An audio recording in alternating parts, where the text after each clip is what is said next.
Welcome back guys to another UEFA Champions League Fantasy podcast where I'm going to reveal my final team draft for UCL Fantasy Matchday 1. Recently I just uploaded a couple of videos about UCL Fantasy Matchday 1 and of course I just revealed the players you must avoid at any cost and of course you must buy to get some contribution from them. You can watch that video on my channel and of course video about differentials, which is essential to know because the players under 5% will bring the difference between us and other players. Before I reveal my final team draft, I want to ask you to subscribe to the channel and like this video and help me to reach the subscribers milestone, which is on the screen right now. And of course don't forget to join in my league and let's make little competition between us in UCL Fantasy. So guys, let's start with the goalkeepers and defenders. As the goalkeeper, I want to start with Vicario from Spurs, and as a backup, I will have Alex Murray from Napoli. So guys, let's see the fixtures of Spurs and Vicario and why I picked that goalkeeper. I will tell you. The first match is against Villarreal, then Bodo Glimt at an away game, Monaco also in away game, and Copenhagen at home. And only on a fifth fixture we got PSG. I think the first hard fixture for Spurs in UCL path, and of course then Slavia Praga, Borussia Dortmund and Frankfurt. So if we see the fixtures with Spurs, they got good fixtures. So in a long-term perspective, I think having Vicario will be a very good asset. If we see in the Premier League, they got 2 clean sheets out of 3 possible. So I think having Vicario and Spurs just has credible defense at this point. It's a good asset, and his price is 5 million. So it's very good for our UCL fantasy team. So with the backup, what can we say about Alex Murray? And we can say that the first match is very difficult against Manchester City in a away game, but we know that Conte's team does not love to concede many goals, and also Napoli is very good at defensive position. And despite the fact the first match is against Manchester City in a away game, then we got very good calendar, and let's see: Sporting at home, PSV in away game, Frankfurt at home, Karabakh at home, Benfica away, and Copenhagen, and then Chelsea on the match day 8. So guys, Alex Murray also, just like Vicario, they both have very good fixtures. Of course, exclude the first fixture for Alex Murray, but for the long perspective, I mean, it's not secret that nobody loves to swap their goalkeeper and just waste their free transfer to change the goalkeeper. I mean, having Alex Murray for the long perspective is very good. So I mean, maybe Manchester City is going to score against Napoli, but other matches, the rest of the matches are looking too good. So we can balance them with Vicario and Alex Murray. So what's the most important? Both goalkeepers have not many common game days. So it's a brilliant pick from us. So now continue with defenders, and I'm going to start with double up from Inter Milan defensive side. That's no secret, guys, because I just told you when I was uploading videos about UCL fantasy that Inter, I think, has the best beginning fixtures in a term of the balance. So right now we got Ajax in away game, then Slavia Praga, Union Saint-Gilles and Kairat Almaty. So the first 4 games are very good for Inter Milan. So I predict just at least at least 3 clean sheets, because Inter does not love to concede goals, and also Jan Sommer is very good asset in UCL fantasy as the goalkeeper, but his price is 6 million. So I'm thinking that I'm not going to cost 6 million for the goalkeeper. Now I have a 2 defender from Inter Milan. So first of all is Denzel Dumfries, and let's see the rest of the 4 matches.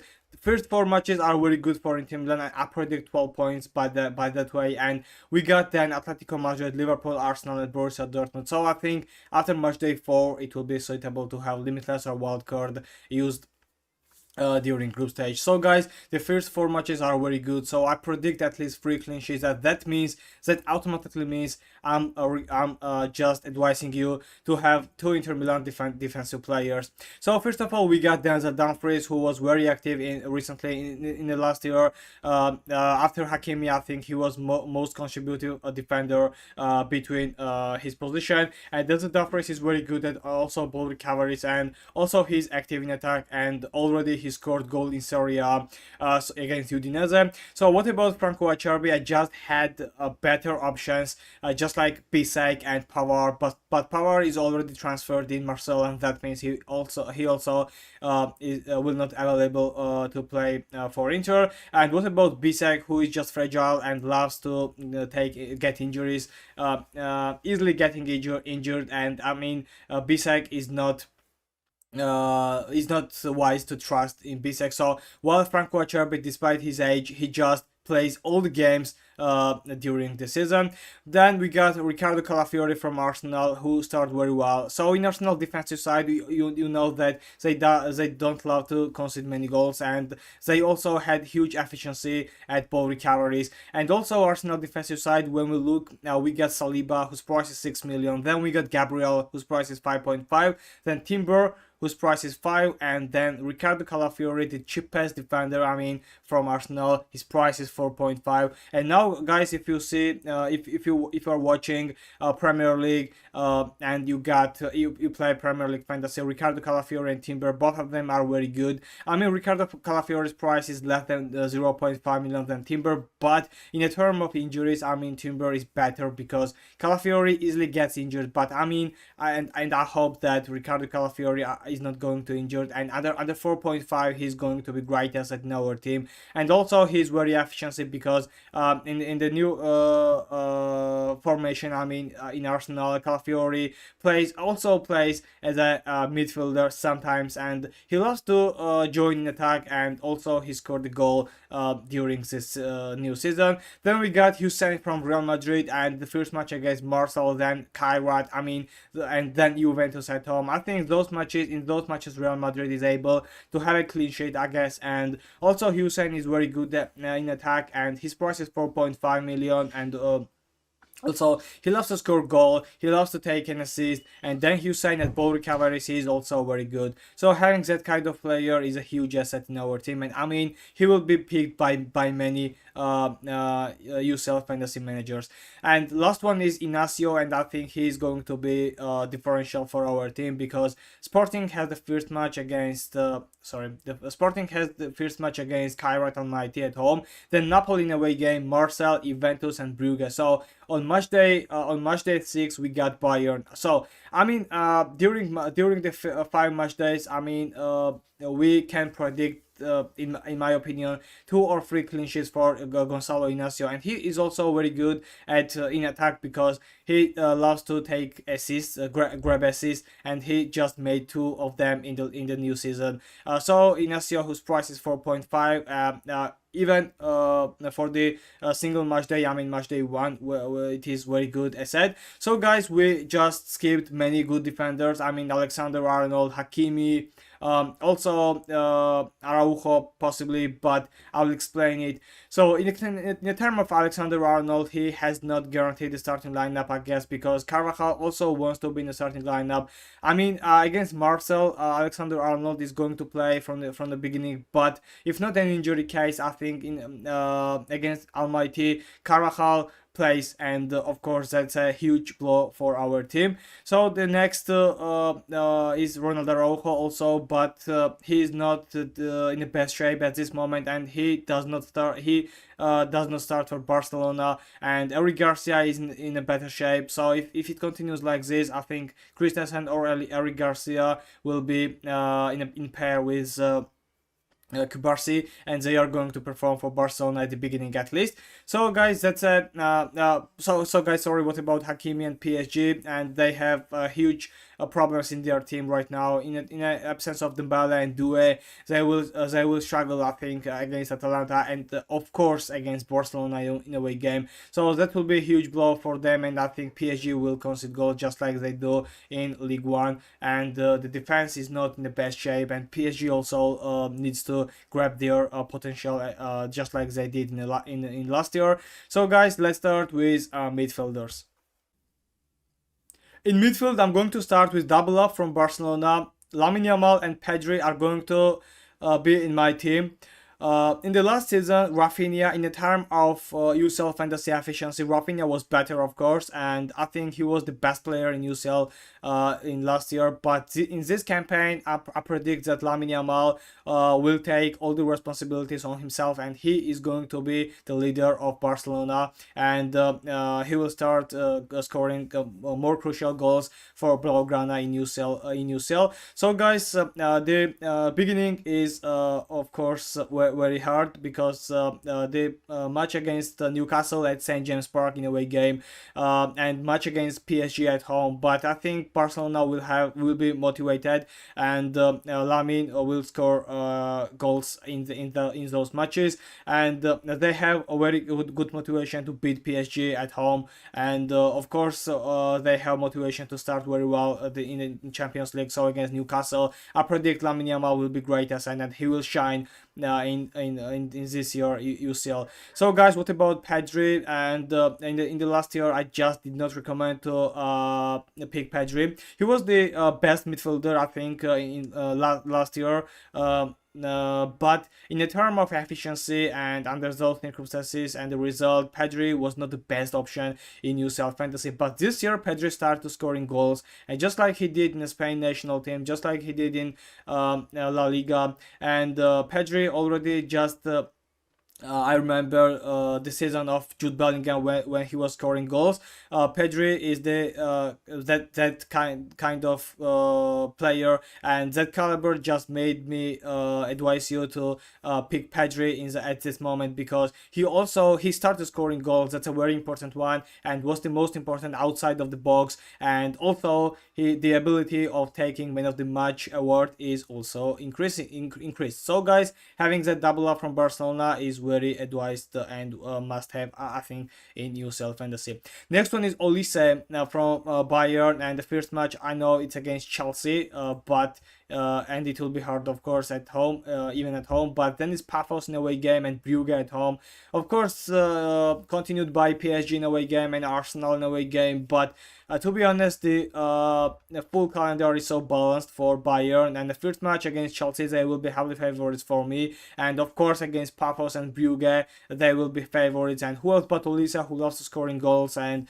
I think he will be one of the leader in Bayern. It's hard to pick a Bayern attacker, because there is Kane, Luis Diaz, also Gnabry. He will be differential for our team. Then it's Olise, but I think I prefer Olise, because he just loves to scoring goals, and he does it very well, and having Olise under 8 million is full deserved. Then is João Neves from PSG, and he will be single player to be picked by me from PSG, because João Neves is very good at ball recoveries, and also defensive contribution points. João Neves will have the crucial role. Also, he loves to score goals and makes assists, and João Neves under 6 million, he's deserve to be picked. And the calendar, of course, is very hard. Match against Atalanta at home, then Barcelona away game, Leverkusen, Bayern, Spurs, Athletic Bilbao. The calendar is too difficult for the champs, I guess, but they had some kind of calendar in the last year, and they became the champions. So I think João Neves will have good opportunity to make assists or scoring goals, because he's very active. And in the absence of Dembele and Desire Doué, I think João Neves also will start to strike from the outside of the box. Next one is Van Aken from Brugge, and that is going to be differential from my midfield, because Van Aken is picked by 3% at this moment only, and the first match is against Monaco and then Atalanta. I know it's followed by the two crucial matches against Bayern and Barcelona, two difficult matches, but for the first two matches, and then we can use transfer, of course, that's no problem. And Hans van Aken just scored many crucial goals in this season already, and made assists, and also his main penalty taker in Brugge. And so at home against Monaco, in away game against Atalanta, I don't think that Brugge will be heavily outsiders and underdogs. So having Van Aken, he's also going to be differential and takes penalties and loves to score goals, makes assists, and he's very active. I think he is going to be hidden gem for at least two first fixtures in UCL fantasy. So now let's talk about forwards. Start talking about forwards. I'm going to begin with Harry Kane. from Bayern, and the calendar I just shown you in a case of Olise, of course, calendar is the same. The first match against Chelsea, and of course Harry Kane loves to score against Chelsea, and he just did when he was playing for Spurs, and I think despite the fact no. Starting with forwards, and of course my first choice is going to be Harry Kane from Bayern, and the fixtures are the same, are just like I mentioned in the case of Olise. So guys, in the first match against Chelsea, and Kane loves to score against Chelsea, then it's Paphos and Brugge, and then PSG. So I think at least during first 3 matches, I think Kane is going to be great pick because he loves to score goals. He is in a great shape, and he starts Bundesliga in a very good quality, because Harry Kane just made hat-trick against Leipzig, then it was goals and assists in the cup. So guys, Harry Kane is in a good shape, and I think picking him is essential in UCL fantasy, followed by Kylian Mbappe from my team, and the first match against Marseille, then Kairat, then Juventus, and Mbappe already scored 5 goals during 5 matches in this season, and I think he's going to continue like this, and if not an injury situation, I guess that Kylian Mbappe will be one of the most pickable forward in UCL fantasy. Even match against Liverpool in away game, it's not problem, I guess, because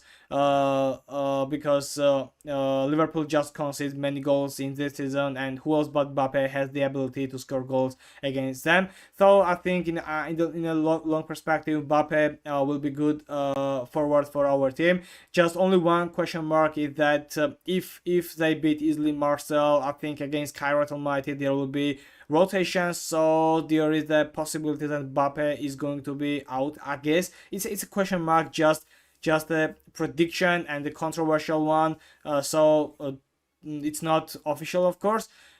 It's a controversial question. If he plays against Kairat, it's a very doubtful for me, but at this moment it seems he's very good pick.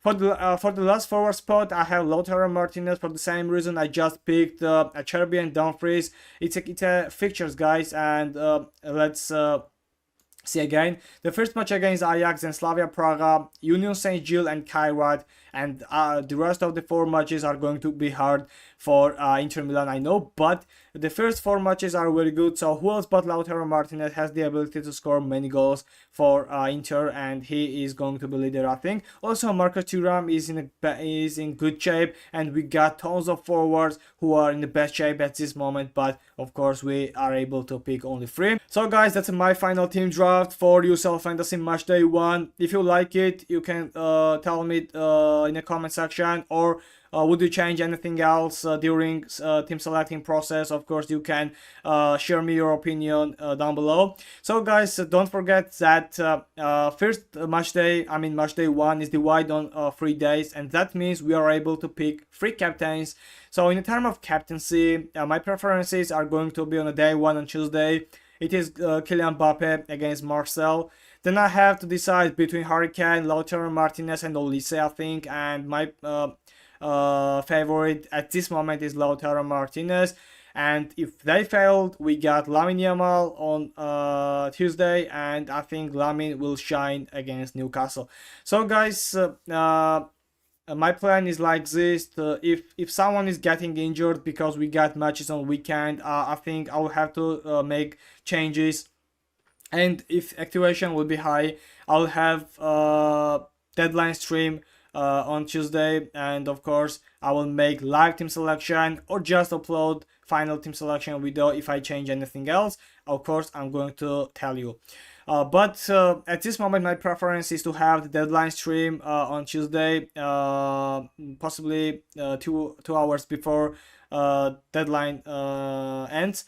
And thank you guys for watching. See you later. Wish you all the best, and don't forget to subscribe to the channel, like this video, and most important, join with me in a league, and let's make little competition between us. Thank you. See you later. Goodbye.